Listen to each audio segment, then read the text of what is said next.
Black man gave up his dream for his kids. What they did. 25 years later, broke the internet. The rain hadn't stopped in 3 days, drumming against the rusted tin roof of the rundown apartment in East Baltimore. Inside, the air smelled of wet wood and sorrow. Marcus Hayes sat on the floor next to a pile of unopened mail, most of it marked overdue or final notice. But his eyes were fixed on the worn photograph in his hand. Him in a Navy uniform, standing on a flight deck, squinting into the sun. His dream, once so vivid, now looked like someone else's life. Upstairs, 2 tiny voices echoed through the thin walls. "Daddy, Millie took my crayon!" "No, she gave it to me." The argument ended with the slam of a door and the patter of socked feet down the hallway. Marcus sighed, folded the photo, and slid it back into the drawer. Christina was gone. The love of his life, his rock, dead from childbirth complications that no one had seen coming. That night 5 years ago had torn through him like shrapnel.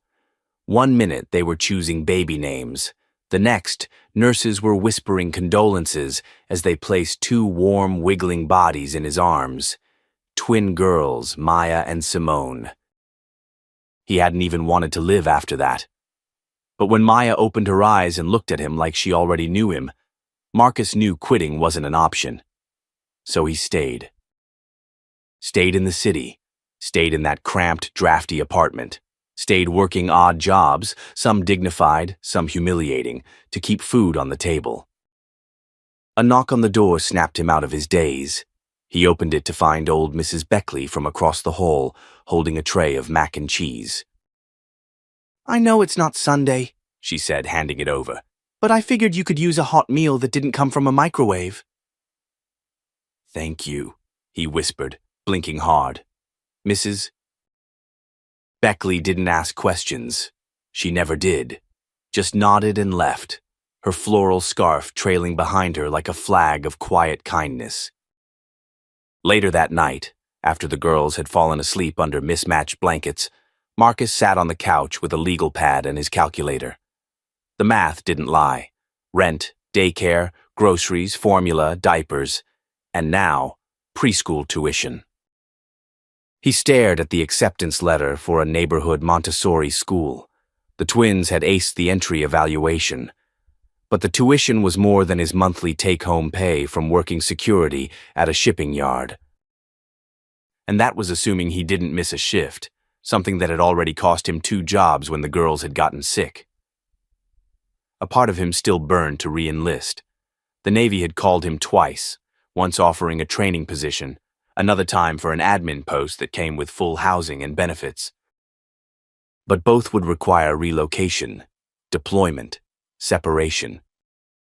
His best friend Darnell had said, "Man, you served. You did your time. Ain't nobody gonna judge you for taking care of your own.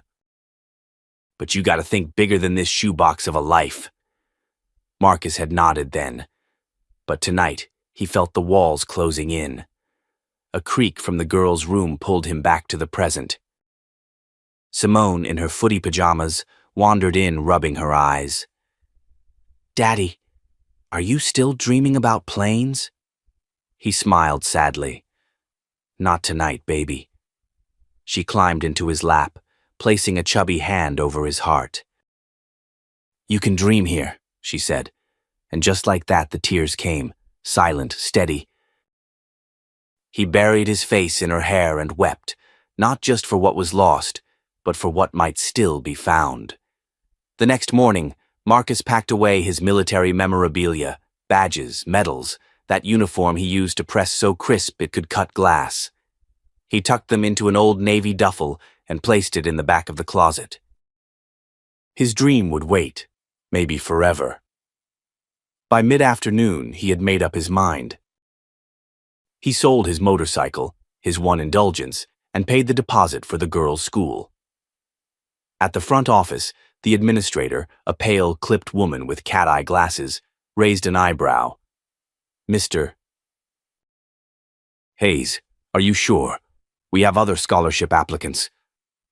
"They earned that spot," he interrupted. "Don't worry about me. Just teach them right."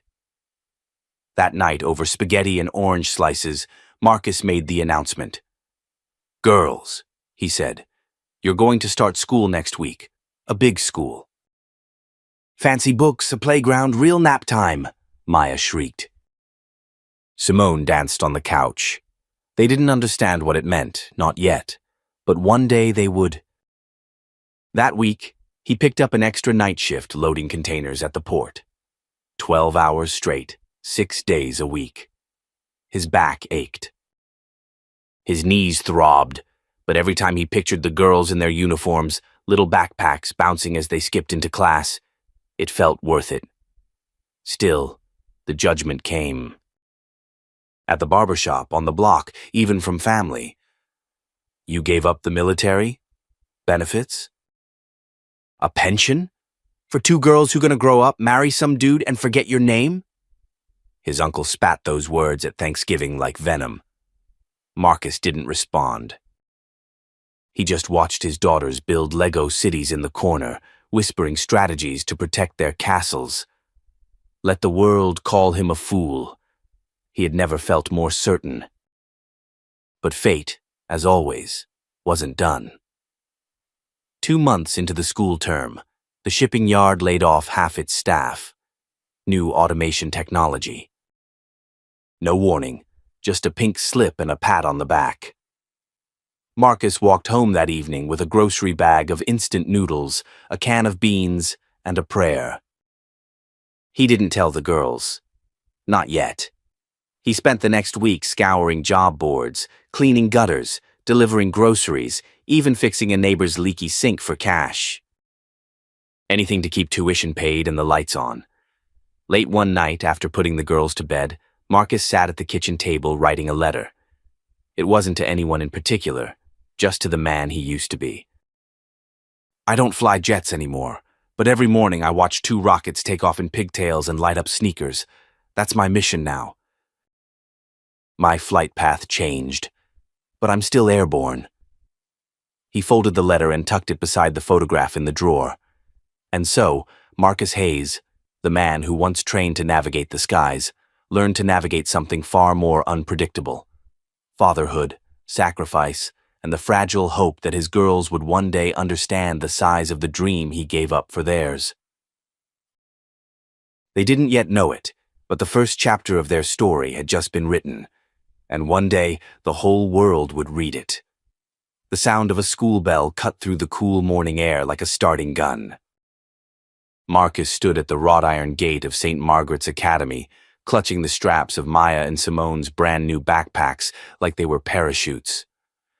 The girls were radiant in navy uniforms and yellow bows. They giggled nervously, both holding one of his calloused hands. "You remember what I told you?" he asked, crouching to their level. "Be kind, be brave, and always raise our hands," Maya recited. "Even if we already know the answer," Simone added with a serious nod. He smiled. "Exactly. Now go learn something, and make me proud." As they disappeared into the sea of students, Marcus exhaled slowly, as if releasing 5 years of holding his breath. He stayed long after the gate closed, staring at the red brick building like it held the answers to his own future, but the rent was due in 4 days. And the security guard gig he'd hustled to land after being laid off only paid half of what the dock work had. He'd started driving rideshare at night too, an old Chevy with no AC and a busted radio. It didn't matter. Every dollar counted. He sometimes nodded off at red lights, the exhaustion gnawing at his bones like termites. Still, he kept going. Because every evening when the twins ran out of that school, waving drawings and stickers and stories about what they learned, it made the blisters worth it. One Friday, he picked up a wealthy client in a luxury high-rise. The man stepped into Marcus's car, barely offering a glance. "Do me a favor!" the man barked, adjusting his AirPods. "Don't talk!" Marcus gritted his teeth. He'd had worse. Midway through the ride, the client received a call on speakerphone. "Just fired another one," the voice said. "These single dads think they're heroes." Sacrifice isn't a personality trait. Marcus blinked, feeling a strange sting behind his eyes. He wanted to pull over, ask the man to repeat himself, but he didn't. He just drove silently, gripping the wheel tighter. Back home, bills had started to pile again. Electric, water, a letter from the school, missed lunch payments. Marcus stared at it, then at the empty fridge. He knew what had to go. That night, he sat on the edge of the bed, the twins already fast asleep, clutching their stuffed bears. He removed his prized possession from the closet, his old Navy bomber jacket. Faded, but still solid. He'd worn it through years of training, flight drills, and the first time he kissed Christina. He listed it online. It sold within 24 hours. At the post office, the clerk weighed the package and glanced at him. "Looks vintage." "Hard to let something like this go, huh?" Marcus smiled thinly. "Sometimes you gotta trade memories for momentum." The twins noticed the jacket was missing a few days later. "Where's your fly coat, Daddy?" Simone asked. Marcus hesitated. "I gave it to someone who needed it more." They didn't press further, but that night he overheard them whispering. "Do you think Daddy is sad?" "Maybe, but we're going to make him happy again." A week later, Simone drew a picture of Marcus with wings. "You're still flying," she told him. "Even if it's not in the sky." The following month, Marcus's world tilted again. St. Margaret's invited parents to a midterm progress meeting. Marcus, running on 2 hours of sleep and a gas station coffee, showed up in worn jeans and a button-up that still smelled faintly of bleach from his janitor shift. He sat in the back as other parents in tailored suits chatted about tutoring programs and piano recitals. When the teacher finally reached his daughter's folders, she paused. "Mr. Hayes, you should know your girls are exceptional." Marcus blinked.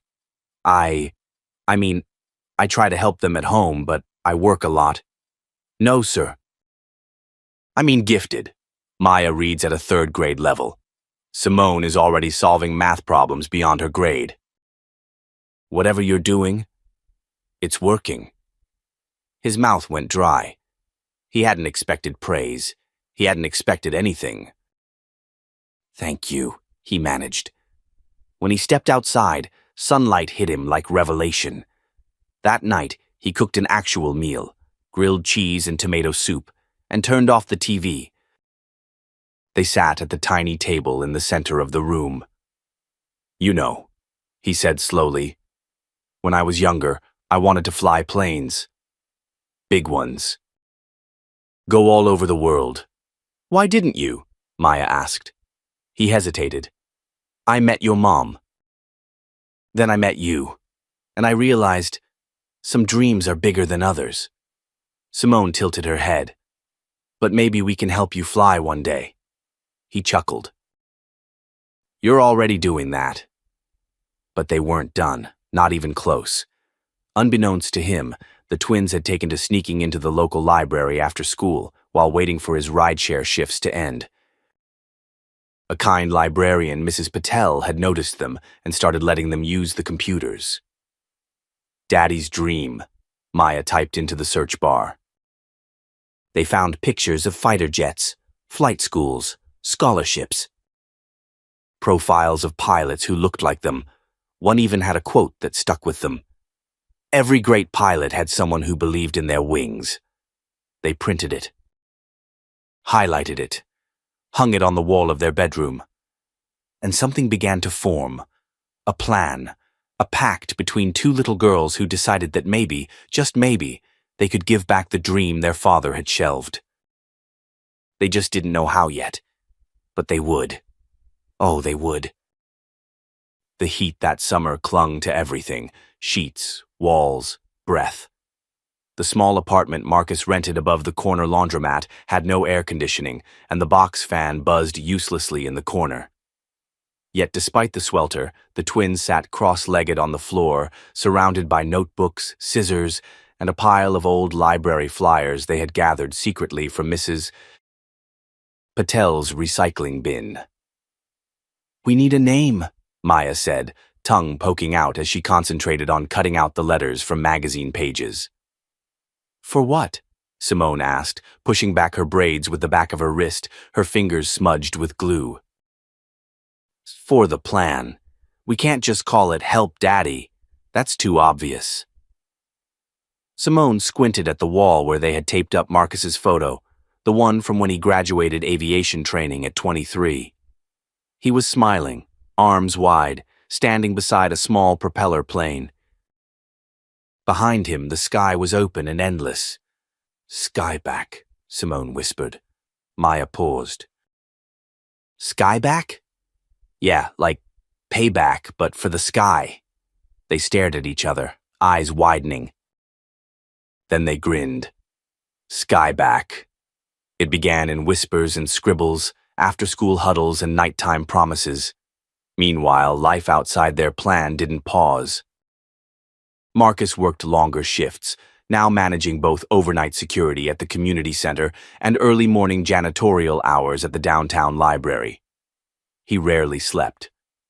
Sometimes the girls woke to find a plate of peanut butter sandwiches on the table and a note that read, "Work called early. Proud of you. Always."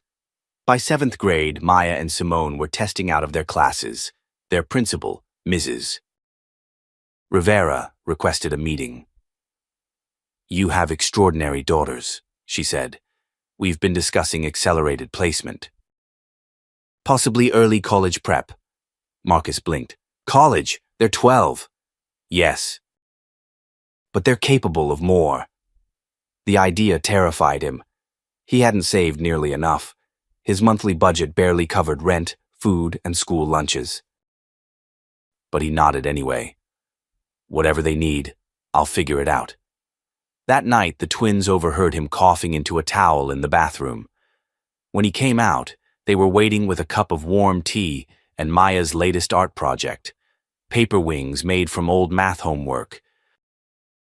"Your wings are still here," she said. "You just let us borrow them." He chuckled softly, rubbing his eyes. "Y'all really know how to break a man's heart in the best way." The next morning, Marcus took an extra shift. He scrubbed graffiti from brick walls until his knees ached and hands trembled. He didn't know the girls had taken another step. Simone had emailed a local STEM scholarship foundation, pretending to be their teacher. The email read, "I have 2 young black girls from a low-income family who are outperforming their grade level by years. Their father gave up his dream of becoming a pilot to raise them. Is there any support available for gifted students like them?" 3 days later, a woman named Carolyn Wright responded. "I'd like to meet them." Mrs. Wright ran an independent mentorship program for underrepresented students in science and technology. She met the twins at the library after school, where they had agreed to act like it was all just a random visit. Marcus was running late from work, so he didn't witness the first time his daughters stunned someone with their intelligence.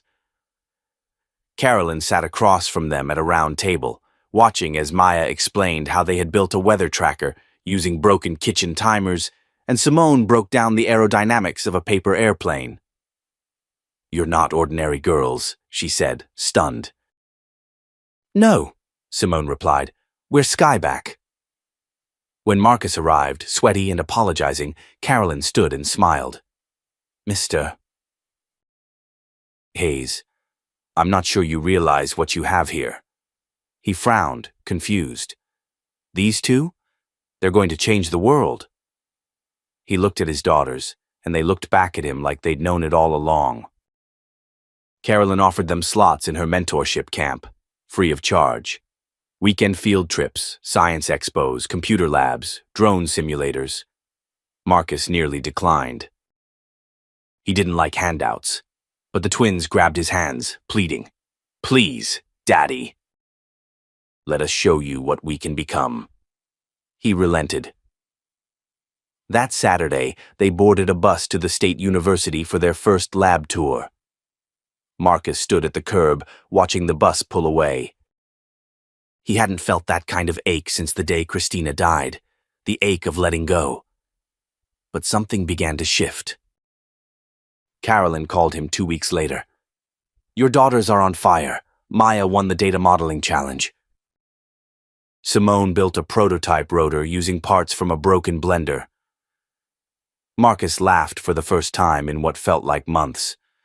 They used to break the toaster just to see how it worked. They're not just smart, Carolyn said.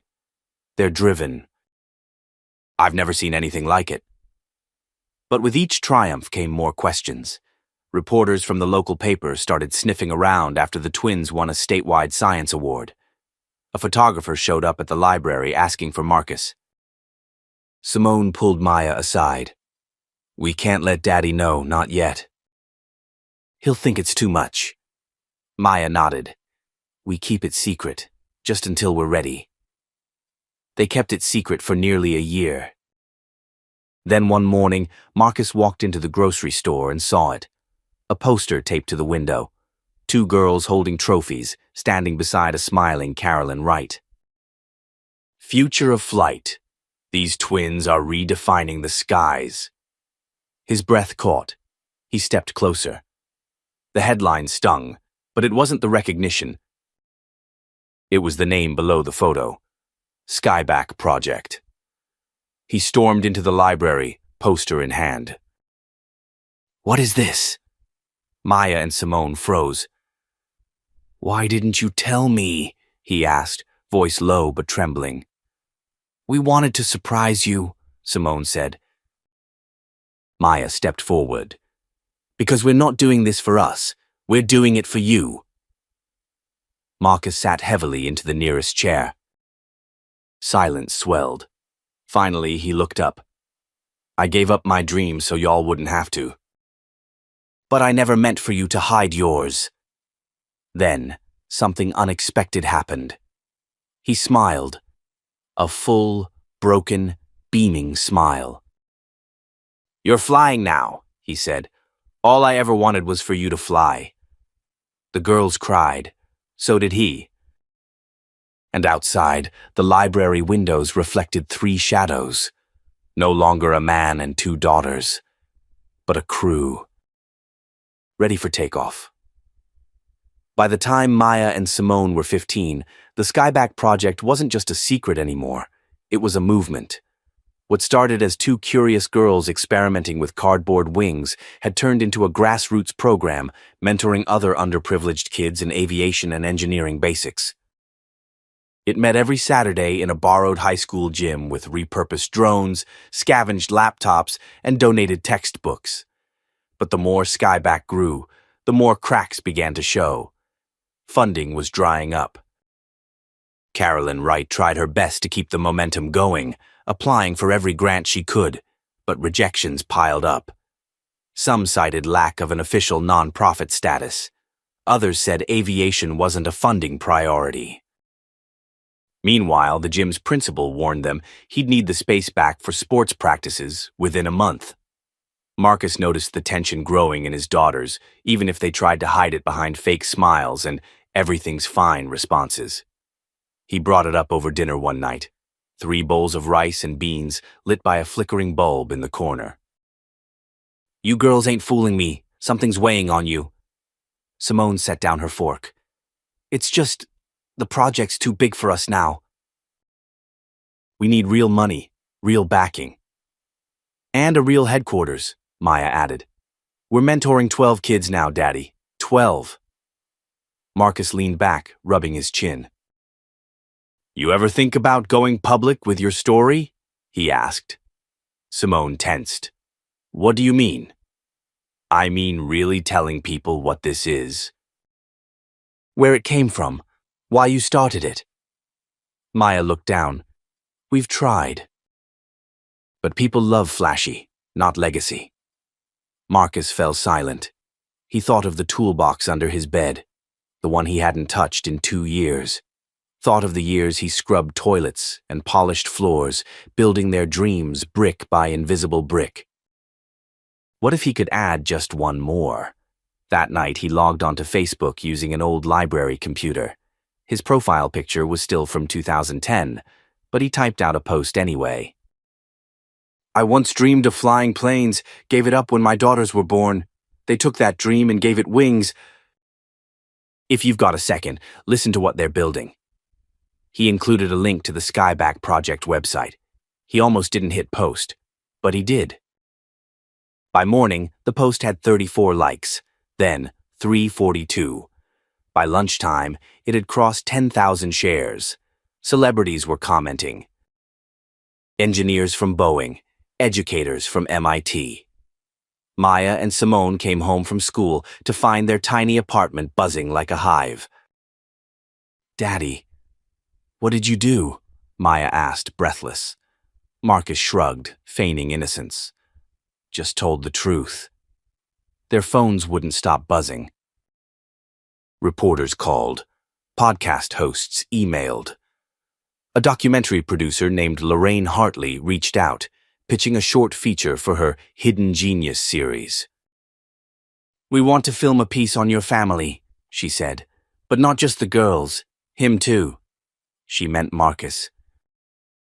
He didn't know what to say. They need to see what sacrifice looks like, Lorraine continued. They need to see the cost. Within days, a camera crew descended on their block. Lorraine's team filmed everything.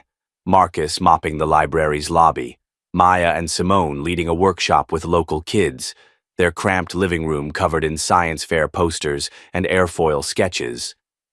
The final scene was filmed in the park, beneath the old oak tree, where Marcus used to take the girls as toddlers. The director handed him a mic. What would you tell your younger self? She asked. He paused, looked at the lens, then spoke. I'd say, don't quit. Even when you're tired, even when nobody sees you. Because one day, someone will. Someone worth everything. The video went live on YouTube the following Friday. By Monday, it had racked up 3 million views. By Wednesday, donations flooded in. A GoFundMe campaign launched by a stranger raised $120,000 in 48 hours. Corporations offered internships. A retired Air Force general called and pledged his flight academy's resources. But the biggest shock came in a hand-addressed letter delivered by courier. Inside was a formal offer from the David J. Powell Foundation, a grant of $500,000 to establish a permanent Skyback Youth Center, provided Marcus agreed to help oversee the board. I'm just a janitor, he muttered, staring at the letter. You're more than that, Simone said, wrapping her arms around him. You're the blueprint. Construction on the new Skyback facility began 6 months later, on the same lot where Marcus's old aviation school once stood before it closed down due to lack of funding. There was poetry in that, but not everyone celebrated. Ms. Rayburn, a bitter city council member who'd once dismissed Skyback as a waste of taxpayer attention, launched an investigation into the group's financials. She accused them of manipulating public sympathy. It's all just another pity party wrapped in feel-good PR, she told a local news station. Maya and Simone were livid. We worked for everything, Maya snapped, slamming the remote. Marcus didn't get angry. He went into the garage and returned with the old toolbox. Let her talk, he said, placing it on the table. We'll build louder. The center opened quietly. No red carpet, no corporate backpatting. Just a chalkboard with their mission. We rise together. Kids lined up outside on the first day, 28 of them. Inside, Marcus led the first woodworking class, showing them how to build model planes from pine blocks. Anyone can hold a dream, he told them, hands steady despite age. But it's the ones who build it, who bleed a little for it. They're the ones who fly. The crowd clapped. The kids listened. and outside, beneath the rising sun, the name Skyback shimmered on a new sign. Legacy was no longer a future thing. It was now, and it was unstoppable. By the end of the first semester operating the Skyback Youth Center, the numbers were undeniable. Attendance had doubled. Local schools began referring students struggling in math or science. Every workshop filled, waiting lists formed. On Saturday mornings, the line wrapped around the block, filled with kids from every corner of the city. Some from foster care, some from shelters, all hungry for hope. But growth came with pressure. Simone, now in her junior year of mechanical engineering at Stanford, tried to juggle her studies with overseeing the program remotely.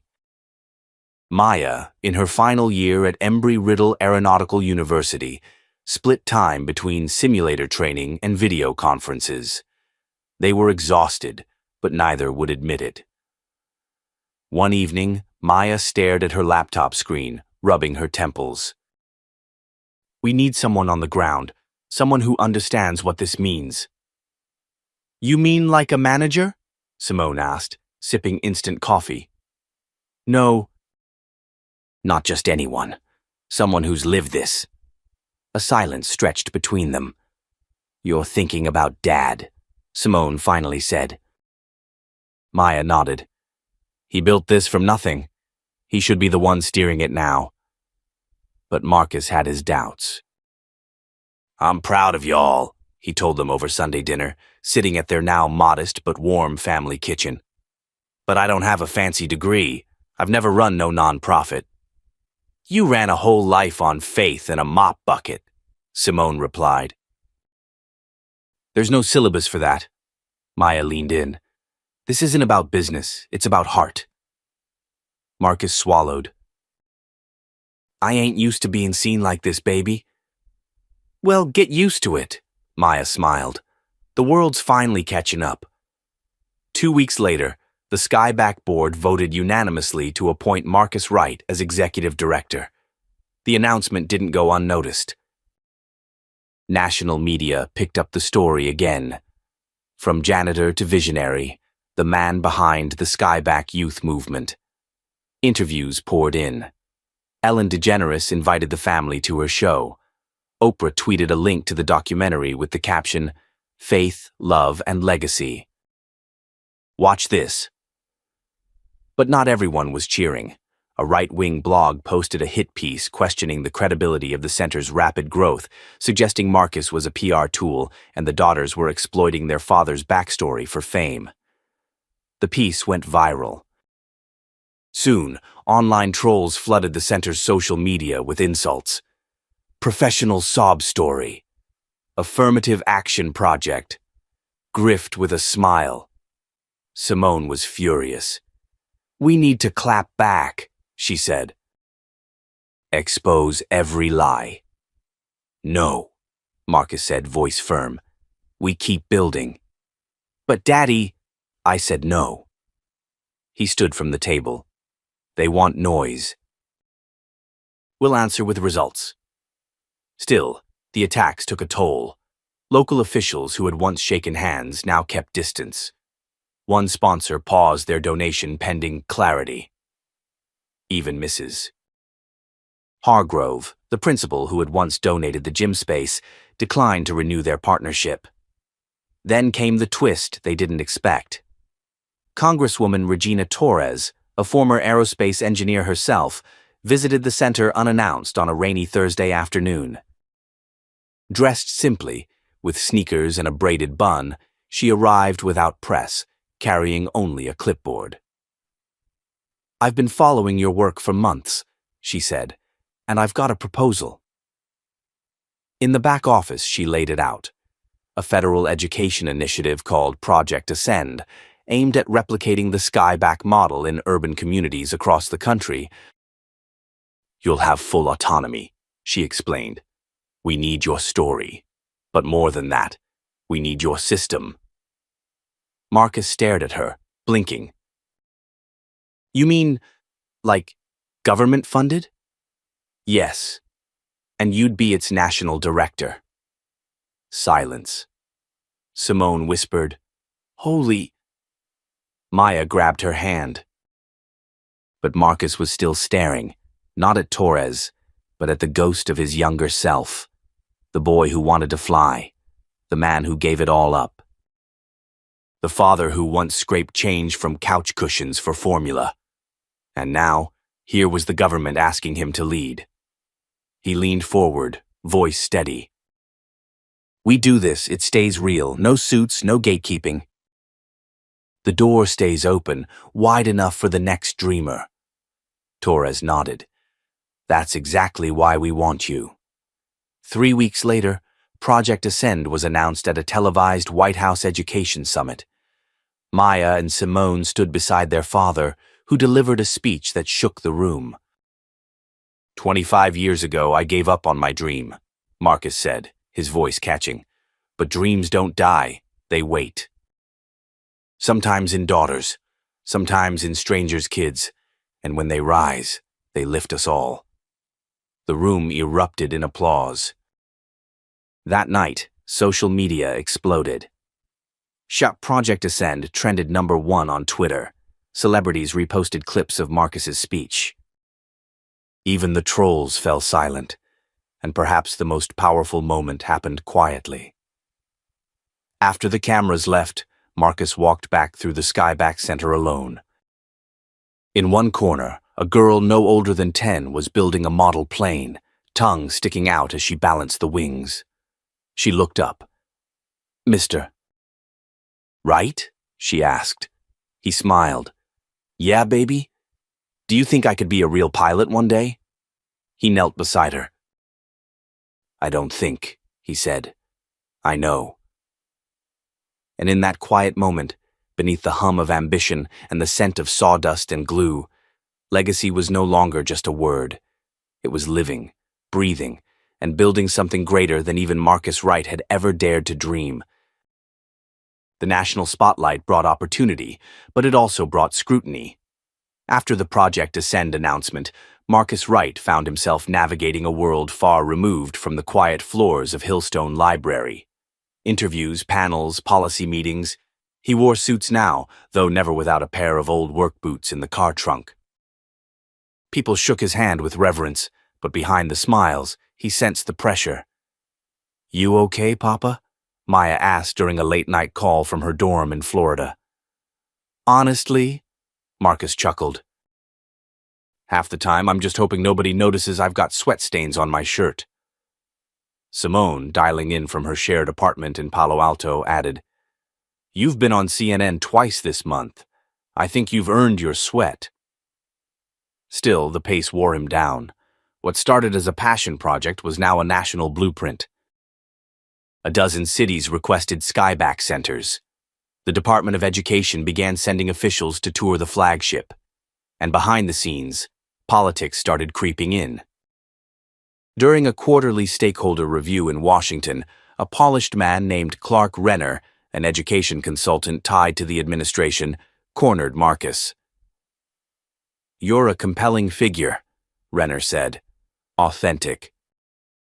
We want to keep your face out front, but the back end, we'd like to bring in more experienced administrators. Marcus frowned. You mean replace my people? Let's call it optimization. He paused. And if I don't agree? Renner smiled too quickly. Then Project Ascend may struggle to secure next year's budget. Marcus sat quietly that night in his hotel room, the Lincoln Memorial visible beyond the window.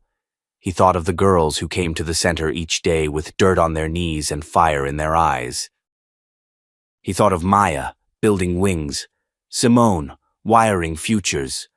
What would it mean to stay silent? What would it cost to speak? The next morning, at a press conference announcing a new Skyback pilot in Detroit, Marcus ditched the talking points. Standing before the crowd, he adjusted the mic and cleared his throat. I've been asked to smile more and speak less, to endorse ideas I didn't build. But let me say this plain. Skyback was born from sacrifice, not spreadsheets. If we're going to do this nationwide, we do it the right way, with the same hands that carried mop buckets, not just briefcases. The room fell silent. Some clapped. Others shifted uncomfortably. Renner stormed out. Later that night, Simone called him in a panic. "You know who you just pissed off, right?" "I know," Marcus replied. "But I ain't raising yes men. I'm raising truth." His stance made headlines again. The New York Times ran a Sunday feature titled, "The Janitor Who Dared to Lead." Donations surged, volunteers tripled, but internally, pressure mounted. The Department of Education began delaying grant disbursements. One key partner pulled out of the Atlanta launch. Still, Marcus stood firm. And then, a twist no one saw coming. A viral video surfaced, grainy, shaky phone footage from a town hall 2 years prior. In it, a state education board member slandered the Skyback program, calling it a charity masquerading as reform and a feel-good story for lazy kids. The footage spread like wildfire. Within days, activists organized rallies. Maya gave a speech at the University of Chicago, ending with, "We were never lazy, we were never less." And now, we're not alone. Simone wrote a blog post that broke 1 million shares. "My dad gave up his dream. We're building ours on his shoulders." Support flooded in from all over, teachers, parents, even celebrities. Tyler Perry offered to fund 3 new Skyback branches. Michelle Obama sent a handwritten note that read, "Marcus, your strength builds more than futures. It builds nations." But the real impact happened quietly. One afternoon, a boy named Jalen arrived at the original center, trembling. 12 years old, barely speaking above a whisper. "Mr. Wright," he said, "is it true your daughters fly planes?" Marcus smiled. "It sure is." Jalen bit his lip. "I want to be an astronaut." "Then let's get to work," Marcus said, pointing him toward the flight simulator. Later, watching the boy's fingers tremble over the joystick, Marcus felt something shift. Not in the world, in himself.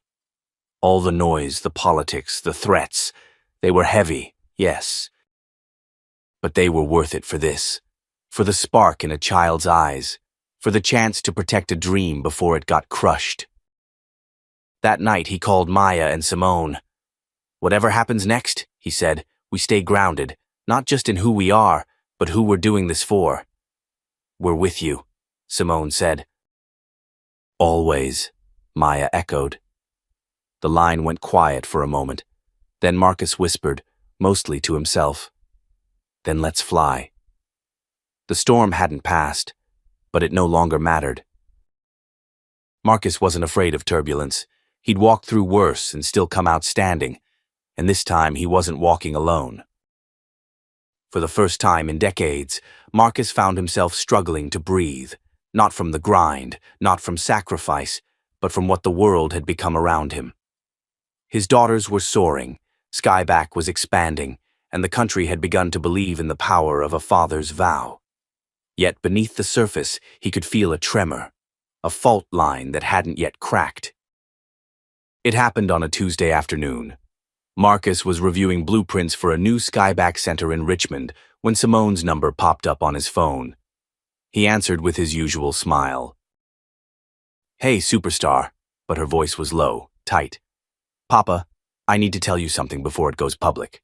He froze. "Talk to me." "There was a data breach." Someone hacked the Foundation's server, some emails, personal records, mine included.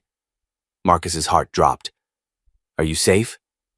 "I'm okay," she said quickly. "But there's more. They leaked your personnel file from Hillstone. Someone posted it on a message board claiming you were a fraud, just a janitor pretending to be a reformer." Marcus sat down. The breath caught in his throat wasn't from fear, but familiarity. He had seen this coming.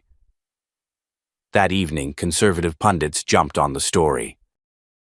One headline read, "Custodian con job, the truth behind the Skyback hype." Commentators questioned how a man without a college degree could run a national program. Social media buzzed with hot takes. Doubt, like rot, spread fast. The next morning, a protest erupted outside a planned Skyback site in Georgia. Marcus watched the footage in silence, protesters waving signs that read, "Real reform needs real credentials," and "Dreams don't clean toilets." He was scheduled to speak at a fundraiser in Chicago that night. His team advised him to cancel. Instead, he went. Under the glowing chandelier of a downtown hotel ballroom, he stepped onto the stage in front of philanthropists, politicians, and donors. No script. No PR polish. "I won't lie to you," he began. "I was a janitor. For 22 years, I swept floors, cleaned bathrooms, scraped gum off desks, and I'm proud of it, because those years taught me something no textbook could. I learned the weight of silence, the power of listening, the dignity in labor." He paused, scanning the crowd. "But I also built something, not with degrees or titles, but with grit. I built futures. My daughters? One is a mechanical engineer, the other a commercial pilot, both born from sacrifice. And Skyback? That came from the same place." Applause didn't come immediately, but when it did, it started slow and rose like thunder. Later, backstage, Maya called him. "You burned that place down," she said, laughing through tears. He smiled. "Not burned, just lit it up." But the story didn't fade. Investigators traced the leak to a rival education nonprofit, one that had recently lost a federal contract to Skyback. The executive director, Thomas Calder, was subpoenaed for cyber interference. The twist? Calder had once applied for a consulting role at Skyback. Marcus had personally rejected his application, citing lack of alignment with core values. When reporters asked Marcus for a statement, he kept it simple. "We build bridges, not sink ships. But if someone tries to burn ours down, we'll rise from the ashes." Despite the chaos, the foundation's numbers soared. Enrollment tripled. Volunteers came from as far as Alaska. Simone and Maya began developing a curriculum branch called Skyback STEM, aimed at expanding science programs in underfunded schools. But behind all the headlines, Marcus noticed something deeper happening. One day, he visited the original Skyback Center, walking the halls alone. A young boy tugged his sleeve. "Mr. Wright," he whispered, "they said you used to mop these floors." "Is that true?" Marcus nodded. "Sure is." The boy smiled. "My dad mops floors too." "Does that mean I can build something big one day?" Marcus crouched, meeting his eyes. "You already are." That night, over dinner with Maya and Simone, he shared the moment. "You know," he said, "I used to dream of flying jets. But I think watching y'all, building this is better." Simone leaned in. "Papa, you gave up your dream and made ours possible." Maya added, "Now the world sees you, really sees you. That janitor story they thought would break us. It made us unstoppable." Marcus looked at his daughters, their eyes filled with fire, and saw reflections of everything he had fought for. They were no longer just daughters. They were legacy. They were proof. And though the battle wasn't over, he finally understood. The internet might break for a day, but what his family built would last far longer. They didn't just break the internet. They rewrote the narrative. The evening was warm, the kind of dusk that wrapped the city in a golden hush. Marcus stood just outside the auditorium of Lincoln High, the place where it all started, where he'd once been just the janitor nobody looked twice at. But tonight, things were different. Inside, rows of folding chairs lined the gymnasium floor. A large banner stretched across the back wall. Skyback Scholars, National Conference.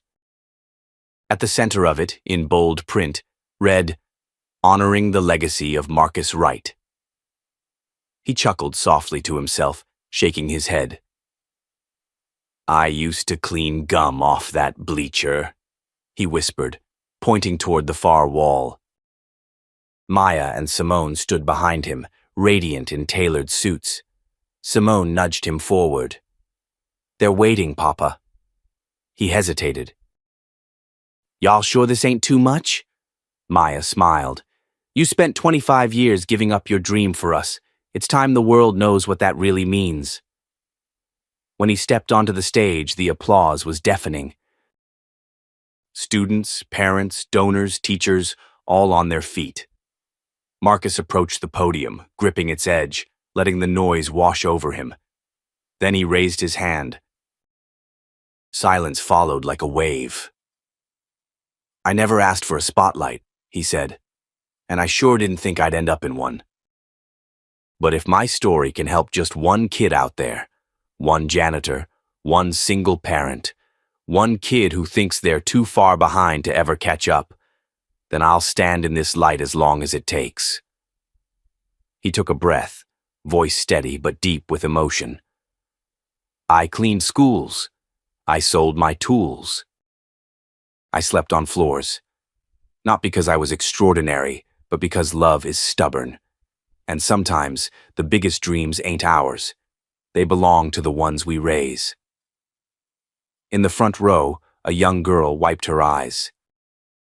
Behind her, a group of students held up signs that read, "We are Skyback." "But here's what I've learned," Marcus continued.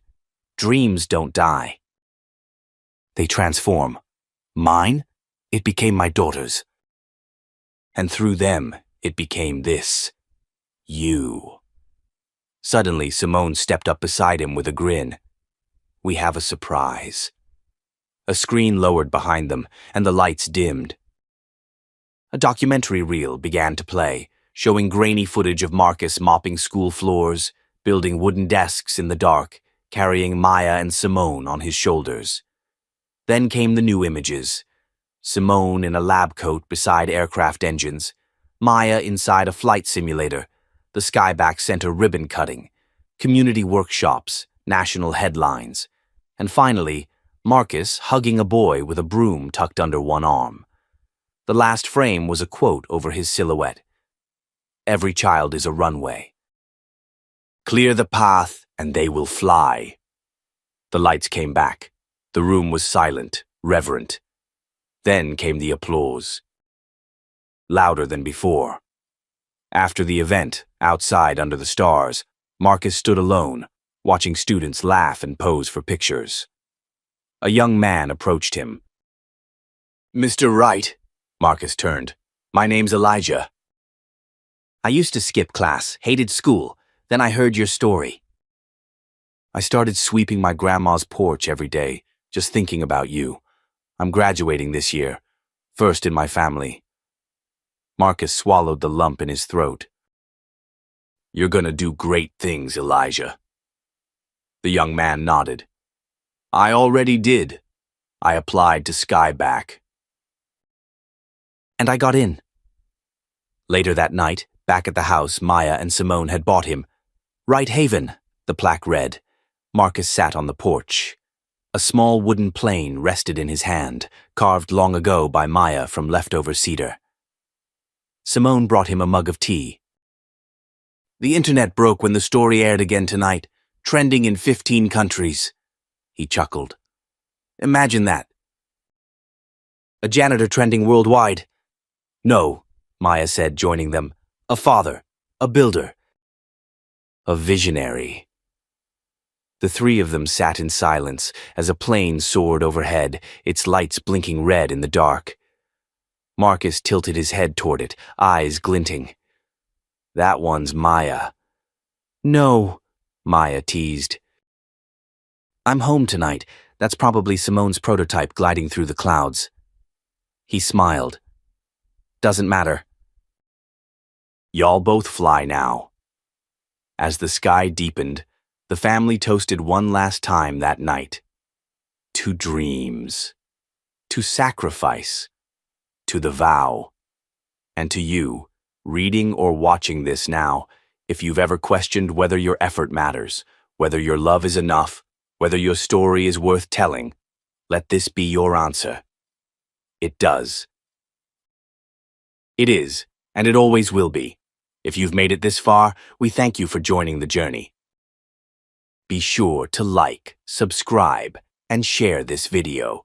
Because stories like this don't just inspire, they remind us that the smallest lives can leave the biggest legacies. We'll see you in the next one.